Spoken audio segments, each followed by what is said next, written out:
I don't know if we are the only authentic French restaurant. I mean, we certainly are the only French restaurant where French people. Well, we started at the only French restaurant in Bloomington, and more. Well, there were another restaurant or two, French restaurant which opened, but didn't survive for very long. The French community in Bloomington is virtually non-existent. IU, of course, has a few people, employs a few people from France.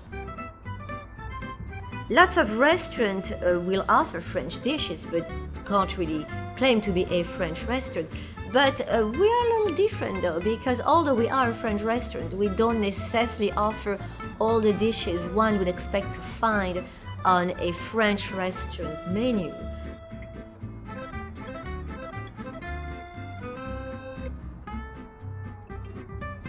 Coq au vin, beef burgundy, all that. We'll prepare them once in a while, but I'll have recipes, I'll have dishes from all over France and actually all over Europe. It's not just French.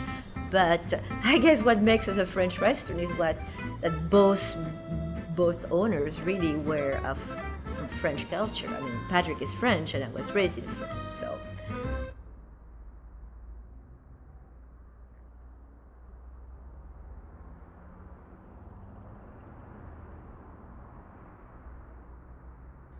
Well, I didn't have much of a life before coming to the States because I came here when I was 26 years old in 1973. So it tells you that, I'm going to be 67 years old this year. I went to a school of business in France. I graduated from there. Then I did a stint in the Navy as part of my military duties for about 13 months. And then I came here on a Fulbright scholarship in 1973. We met at a party. His School of Business organized a large party once a year, and I happened to be there with some friends. He was drumming for the school band. And eventually we got to meet there, and as they say, the rest is history. Patrick came in '73. And he asked me to join him here. So I just basically abandoned everything, my job and my schooling, and I just decided to come. When I applied through the Fulbright scholarship, I was accepted at Ohio State University. I was accepted at Buffalo State of SUNY at Buffalo, New York. I was accepted at East Lansing, Michigan, but these were all a bit of industrial cities and big cities. So I wanted something that was in the country. And then, so luckily, a very good school of music was at Indiana University, so that's why I came here. But he went through a phase where he had a difficult time finding a job which was compatible with his schoolwork and where he could make enough money. So finally we said, okay, let's just open our own restaurant. This way we'll be employed and no one can fire us. Well, when you manage a restaurant, you don't have much time to do much of anything else. But what I do, because what I do is I do the purchasing, I do the bookkeeping, I do everything that relates to the workings of the restaurant, except the food, which my wife is the chef, and that's what she does. Patrick, yes, Patrick put me behind the stove and said, "Well, you cook, woman." No, it wasn't quite like that. We just figured it out. Well, at the beginning, I had to pull some weight here, but we've been open almost, not quite, but almost 40 years. So, the beginning was back in 1977, and Bloomington was at the time a very, very different place. And we were here on a part of town that was called the Levee, which was a little bit of the bad part of town. You have to understand, these were the mid-'70s, and in Bloomington, back then, it wasn't at all like it is now. There were very few restaurants which offered something which wasn't hamburger, a pizza, or maybe a steak and potatoes. All restaurants were about those three things: pizza, hamburger, steak, and potatoes. Well, what makes our food different is that, we are rooted in traditional cooking a little bit, and also in provincial cooking. So we do cooking from the south of France, and we also do cooking from the northern part of France, mostly, Normandy, So in other words, we use a lot of olive oil, and then we also use a lot of cream and butter, So people back then were craving for something different. So it was not difficult to fill the place. Our first years in business, we were packed because, like I said, we were just among maybe 6 other restaurants which did something different. So actually, it was very exciting. It was not easy because, like I said, I had so much to learn.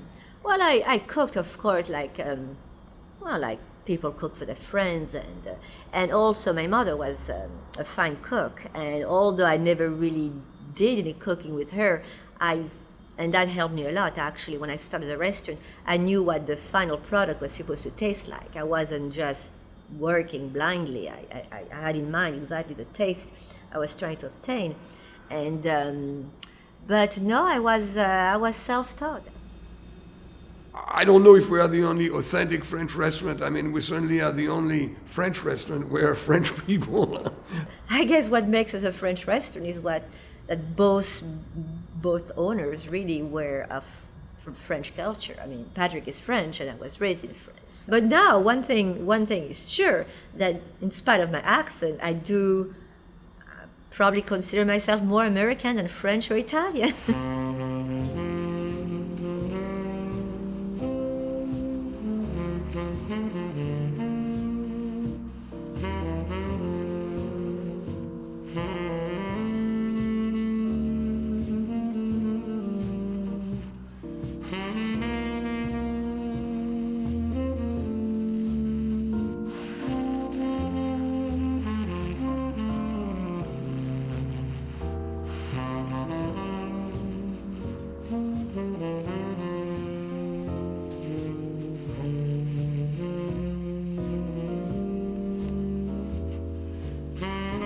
Well, I think that we've been well received in Bloomington, all in all. This is still the Midwest, and at one time it was something a little bit different.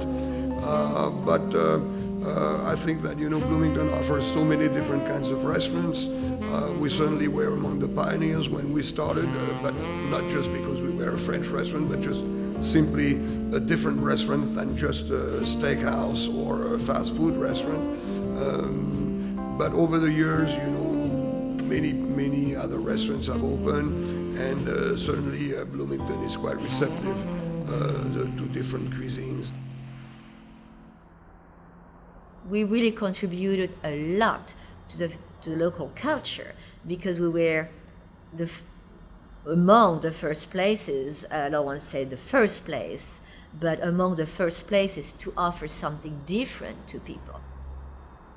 Back then, we really felt it was our, I would say, almost duty. It was our mission in life throughout the restaurant to bring the things to Bloomington which were not accessible. Maybe we added a little bit of a sort of a romantic place. I think that people sort of, in spite of the fact that the decor here is kind of minimal and it's very simple, if you want, it has some kind of a romantic atmosphere to people. I think that we've added, in terms of culture, the culture that, most ethnic restaurants add. It just happens to be French,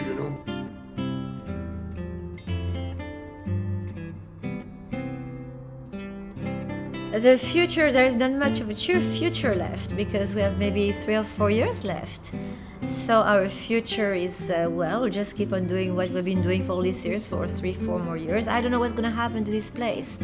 We don't know yet if it's going to be another restaurant, I don't know. It makes me a little sad to think about this because we have given so many years to Le Petit Café, but... and then I'll just we'll both retire. Pat will be 70, I'll be 65. It'll be time to step down and retire, and I'll go back to doing what I did 40 years ago, cook for my friends and my family.